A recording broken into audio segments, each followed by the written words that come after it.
नमस्कार दोस्तों। हम लोग पिछले चैप्टर में पढ़ा था नीति निर्देशक तत्वों के बारे में। अब हम देखेंगे संविधान में जो संशोधन की प्रक्रिया है वो क्या है। संशोधन की प्रक्रिया 368 में दी गई है।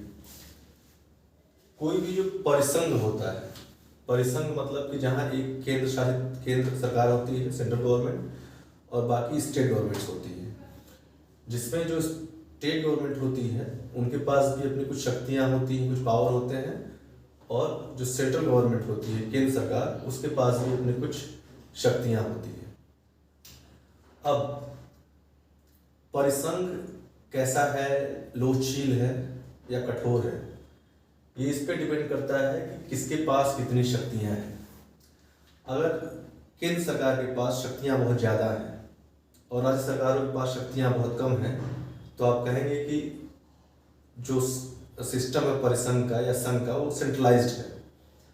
और अगर केंद्र सरकार के पास शक्तियां हैं लेकिन राज्य सरकारों के पास भी पर्याप्त छूट है सरकार चलाने के लिए, कानून बनाने के लिए, और टैक्स के जरिए पैसे जुटाने के लिए, और बाकी स्रोतों से पैसे जुटाने के लिए, तो हम कहेंगे कि राज्य भी काफ़ी स्वतंत्र है, तो वो थोड़ा सा लचीला होगा। हमारे संविधान में संशोधन करने की जो प्रक्रिया है वो न तो बहुत कठोर है न तो बहुत आसान है, क्योंकि बहुत कठोर किया जाएगा तो समय के साथ विकास होता है और चीज़ें बदलती हैं, परिस्थितियाँ बदलती हैं, समाज बदलता है, तो कानून भी बदलने की ज़रूरत पड़ती है। जैसे कि निर्भया मामले में आपने देखा होगा कि उस समय तक जो बालिग लोग होते थे 18 साल की उम्र के वाले, उसमें जो निर्भया केस में मुख्य आरोपी था वो नाबालिग था, 17 साल के आसपास का था। तो लोगों का गुस्सा ये था कि चूंकि इसने अपराध जो है वो बिल्कुल एक समझदार व्यक्ति की तरह किया है, तो इसको सजा जो है एक बालिग के तौर पर ही मिलनी चाहिए। लेकिन चूंकि कानून उस समय ये कहता था कि जो लोग भी नाबालिग होंगे उनके ऊपर नाबालिगों के हिसाब से केस चलेगा, जो कि जुवेनाइल कोर्ट में चलता है, और अंत में उन्हें 2 साल के लिए सुधार गृह भेजा जाता है। तो इतने कठोर अपराध की बहुत ही साधारण सजा थी वो। तो गवर्नमेंट को ये समझ में आया कि अब जो आज की जनरेशन है उसमें लोग कम उम्र में ही बहुत कुछ जान रहे हैं, बहुत कुछ समझ रहे हैं, तो बालिग होने की जो उम्र है वो बदल चुकी है। तो सरकार ने संविधान संशोधन किया और विशेष परिस्थितियों में जहां अपराध बहुत ही गंभीर है और बहुत सोच समझ के किया गया है, कोल्ड ब्लडेड मर्डर के हिसाब से, तो उस स्थितियों में 16 साल तक के लोगों को भी बालिग माना जाएगा और बालिग समझकर ही केस चलाया जाएगा। तो इसीलिए समय के साथ परिस्थितियां, समाज, सोसाइटी और व्यक्ति चेंज होता है, इसीलिए कानून भी चेंज होने चाहिए।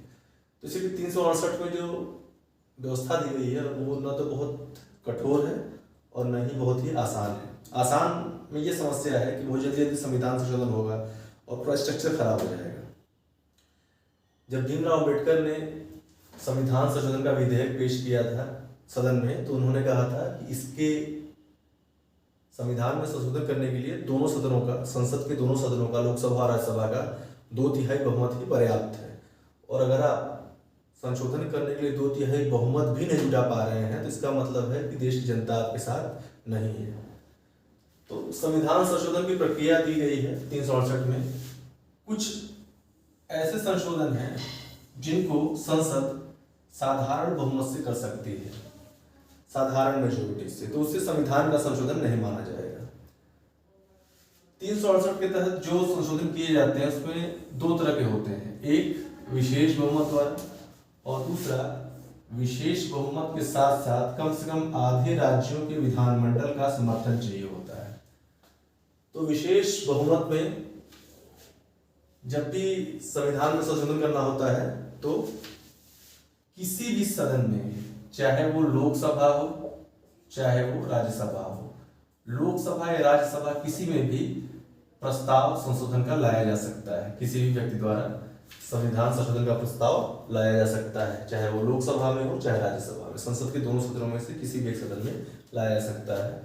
और उस सदन में लाने के बाद जिस भी सदन में, मान लीजिए कि हम कहते हैं राज्यसभा में आया संविधान संशोधन का प्रस्ताव किसी भी विधेयक के बारे में, तो राज्यसभा में मान लीजिए आया, तो उस सदन के कुल संख्या, जो भी संख्या है उसकी संविधान में दी गई है, उसका कम से कम 50% मेजोरिटी, 50% प्लस, मतलब 50% से ज्यादा होना चाहिए, और उपस्थित तथा मत देने वालों का 2/3 बहुमत। मतलब जरूरी नहीं है कि जितनी संख्या हो उस सदन की सारे लोग वहां उस दिन उपस्थित ही हों, कुछ लोग नहीं भी आ सकते हैं। तो जो लोग उपस्थित हैं और मत में भाग ले रहे हैं, वोटिंग कर रहे हैं, उनका कम से कम 2/3 बहुमत। तो ये दोनों जब दोनों मानक जब पूरे होंगे तब यहां से वो प्रस्ताव पास होकर दूसरे सदन में आएगा, लोकसभा में, और यहां भी यही प्रक्रिया अपनाई जाएगी, सेम टू सेम। जब दोनों सदन, राज्यसभा 2/3 मेजोरिटी, लोकसभा 2/3 मेजोरिटी से उस विधेयक को पास करेंगे, तब वो जाएगा राष्ट्रपति के पास। राष्ट्रपति के पास जाएगा, और एक बार जब राष्ट्रपति उसका अनुमोदन कर देंगे, उसके बाद वो कानून बन जाएगा। अब जो विशेष बहुमत है, उसमें विशेष जो कुछ स्पेशल संशोधन है, जिसमें आपको विशेष बहुमत के साथ साथ कम से कम आधे राज्यों के विधानमंडल का समर्थन चाहिए। मतलब संसद से तो पास हो जाएगा यहाँ से, उसके बाद आप कम से कम आधे राज्यों में भेजेंगे उसे, उनकी विधानमंडल से वो पास होना चाहिए। क्योंकि ये जो लिस्ट है, 7 ऐसे संशोधन है जिनकी लिस्ट है, जिसको करने के लिए आपको कम से कम आधे राज्यों के विधानमंडल का भी समर्थन चाहिए। इसमें राष्ट्रपति के निर्वाचन की जो रीति है, जिस तरीके से निर्वाचन होता है, अगर उसको चेंज करना है, जो कि 54 और 55 में दिया गया है। संघ और राज्यों की कार्यपालिका शक्ति का विस्तार, जो कि 73 162 में दिया है कि संघ की जो शक्तियां हैं वो कम होंगी या ज्यादा होंगी, राज्य की शक्तियां, कार्यपालिका शक्ति वो कम या ज्यादा होगी, जो भी है, तो उसमें कोई चेंजेस होंगे तो वो भी जाएगा। सुप्रीम कोर्ट, हाई कोर्ट में अगर कोई भी चेंज करना हो, जो कि अनुच्छेद 241 के तहत है। संघ और राज्यों के बीच विधायी शक्ति का वितरण, संघ और राज्यों के बीच जो कानूनी शक्तियां हैं उसका जो बंटवारा हुआ है, अगर उसको कुछ चेंज करना है तो वो भी आधे राज्यों में जाएगा। 7वीं अनुसूची की कोई सूची होगी, 7वीं अनुसूची में आप जानते हैं 3 सूचियां हैं, राज्य सूची, संघ सूची और एक कॉमन सूची है। तो उसमें अगर कोई चेंज करना हो, राज्यों का संसद में प्रतिनिधित्व, हर राज्य से लोकसभा और राज्यसभा दोनों में वहाँ के जो हमारे सांसद हैं उनका प्रतिनिधित्व है कि इस स्टेट से लोकसभा में इतनी सीटें हैं और राज्यसभा में इतनी सीटें हैं। तो वह बेसिकली तो जनसंख्या के आधार पर डिसाइड किया गया है, लेकिन अगर उसमें कुछ चेंजेस करने हैं तो वो भी आधे राज्यों में पास जाएगा कम से कम। 4थी अनुसूची में अगर कोई चेंज करना हो तो वो, और खुद 368 जिसके जरिए संविधान में संशोधन किया जाता है, अगर उस संशोधन की प्रक्रिया को ही कुछ चेंज करना है सिस्टम में, तो भी वो कम से कम आधे राज्यों के विधानमंडल से पास होकर आएगा। उसके बाद ही राष्ट्रपति के पास जाएगा। तो ये पूरी संशोधन की प्रक्रिया है जो हमारे संविधान में दी गई है। तो 368 के तहत संविधान संशोधन कैसे कैसे होते हुए हमने देखा। अब दरअसल साधारण विधेयक और संविधान संशोधन विधेयक में क्या अंतर होता है ये भी जानना चाहिए। एक तो साधारण विधेयक साधारण बहुमत से पारित होंगे, और 368 के तहत जो विधेयक संविधान संशोधन करने वाले हैं वो 2/3 बहुमत से पारित होंगे। अब दूसरी बात ये है कि सामान्य विधेयक जो होते हैं, साधारण कानून होते हैं, अगर उसको लेकर लोकसभा और राज्यसभा के बीच में किसी तरह का विवाद पनपता है तो राष्ट्रपति दोनों सदनों की संयुक्त बैठक बुला सकता है, ठीक है। और दोनों सदनों की उस संयुक्त बैठक की अध्यक्षता कौन करेगा? लोकसभा का अध्यक्ष। तो संयुक्त बैठक होता है अनुच्छेद 108 के तहत। तो संयुक्त बैठक में लोकसभा और राज्यसभा दोनों के लोग होते हैं, उसकी अध्यक्षता लोकसभा के जो है वो अध्यक्ष करते हैं। इसमें अगर जिन मुद्दों पर उनकी असहमति है उन मुद्दों को सुलझाने की कोशिश करते हैं और बीच का रास्ता निकालते हैं और कानून बनाने का प्रयास करते हैं। और सामान्य विधेयक जो है वो अनुच्छेद 111 के तहत आता है। लेकिन चूंकि 368 में 2/3 मेजोरिटी की व्यवस्था है तो माना जाता है कि अपने आप में एक पूर्ण प्रक्रिया है, 2/3 बहुमत अपने आप में एक पूर्ण प्रक्रिया है।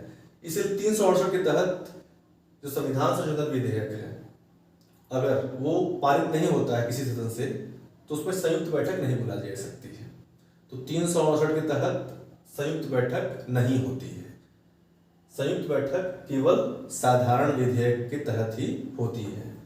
अच्छा, सामान्य विधेयक में क्या है कि सामान्य विधेयक जब दोनों सदनों से पास होता है, लोकसभा और राज्यसभा से, जब दोनों सदनों से पास होकर ये राष्ट्रपति के पास जाता है, ये मैं साधारण विधेयक की बात कर रहा हूं, तो ये दोनों सदनों से पारित होकर राष्ट्रपति के पास गया ये कानून, तो राष्ट्रपति के पास 3 ऑप्शन होते हैं। वो बोलेंगे ठीक है, यस मैं इस पर अनुमति देता हूं, कानून बन जाएगा, नो मैं अनुमति नहीं देता हूं, तो कानून नहीं बनेगा। तीसरा क्या है, वो उसे वापस सेंड कर सकते हैं, भेज सकते हैं दोनों सदनों के पास कि एक बार आप इस विधेयक पर फिर से विचार करिए। तो वापस जब राष्ट्रपति भेजेंगे तो उसमें उनका ऑब्जेक्शन होगा कि किन किन पॉइंट्स पर उनका ऑब्जेक्शन है, वो क्या क्या परिवर्तन वो चाहते हैं। अब इसके बाद जब विधेयक वापस जाएगा राष्ट्रपति से होते हुए दोनों सदनों में, राष्ट्रपति के पास जब दोबारा से जाएगा रिवर्स, तो सदन जो है, जो संसद है, वो इस बात के लिए बाध्य नहीं है कि वो राष्ट्रपति की बात को मान ही ले। उनकी बात को मान भी सकती है, नहीं भी मान सकती है, और जिस भी हालात में, जैसे भी प्रारूप में वो अगर कानून को दोबारा भेजती है राष्ट्रपति के पास, तो दोबारा भेजने के बाद राष्ट्रपति बाध्य हो जाता है कि उस पर अपनी अनुमति प्रदान करे। तो ये साधारण कानून का सिस्टम है। लेकिन 368 के तहत अगर कोई विधेयक पास होता है, संविधान संशोधन विधेयक, तो उसको राष्ट्रपति अपनी मंजूरी देने से मना नहीं कर सकता है, ना वापस भेज सकता है। 368 के तहत जो भी प्रक्रिया होगी उसमें राष्ट्रपति को अनुमति देना ही देना है। ये वैसे ही है जैसे धन विधेयक होता है। धन विधेयक को भी राष्ट्रपति न तो वापस भेज सकता है, ना मना कर सकता है। धन विधेयक को भी राष्ट्रपति को मंजूरी देनी ही होती है। हमारे देश में संविधान में जो संशोधन करने की प्रक्रिया है, उसके बारे में एक बहुत लंबा कानूनी इतिहास रहा है। गोलकनाथ के पहले तक ये माना जाता था कि संविधान के किसी भी भाग का संशोधन किया जा सकता है। गोलकनाथ के पहले 6 जजों की बेंच ने, सुप्रीम कोर्ट की 6 जजों की बेंच ने यह कहा था कि संविधान का ऐसा कोई भाग नहीं है जिसका संशोधन नहीं किया जा सकता। 368 का भी हो सकता है, मूल अधिकारों का भी हो सकता है।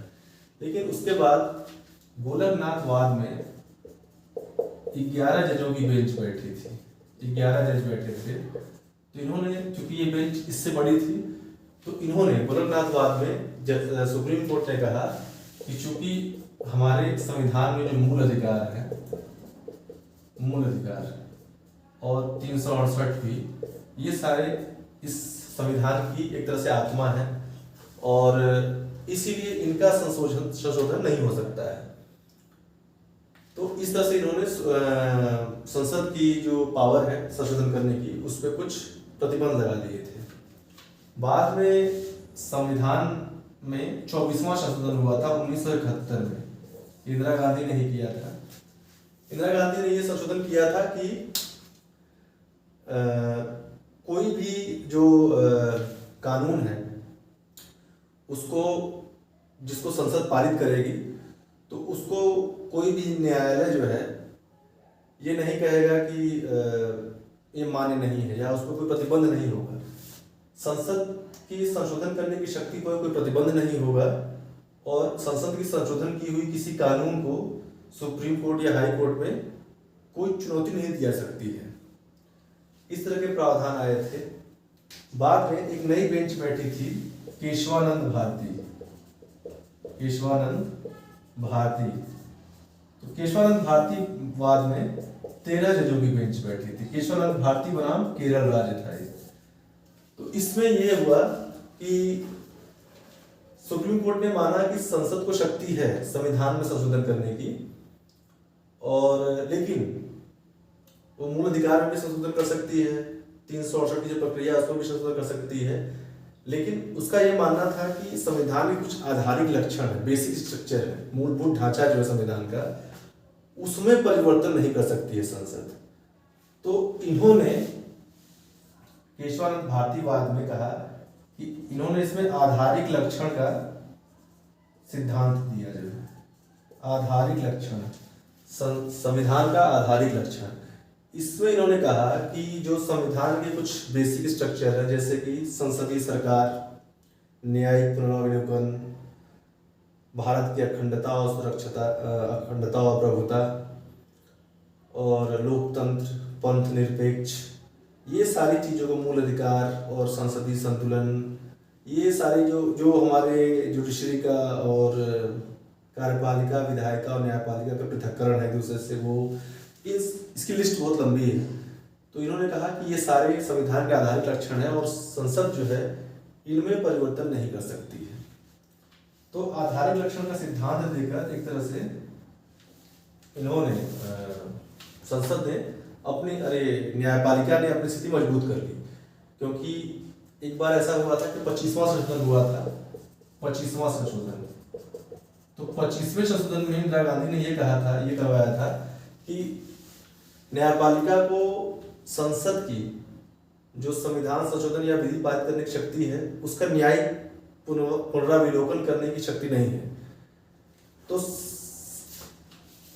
ये सुप्रीम कोर्ट ने कहा कि न्यायिक पुनरावलोकन जो है हमारे संविधान का आधारित लक्षण है, इसीलिए वो आप हमसे नहीं छीन सकते हैं। तो इस आधार पर सुप्रीम कोर्ट ने वो कानून रद्द कर दिया और अपनी स्थिति मजबूत कर ली। तो इस तरह से आज के समय में, मौजूदा समय में ये स्थिति है कि किसी भी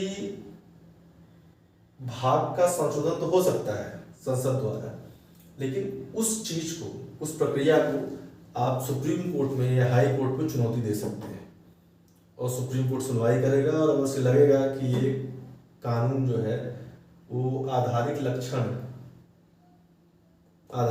के विरुद्ध है या आधारित ढांचे को नष्ट कर रहा है संविधान के, तो वो उसे रद्द कर सकता है।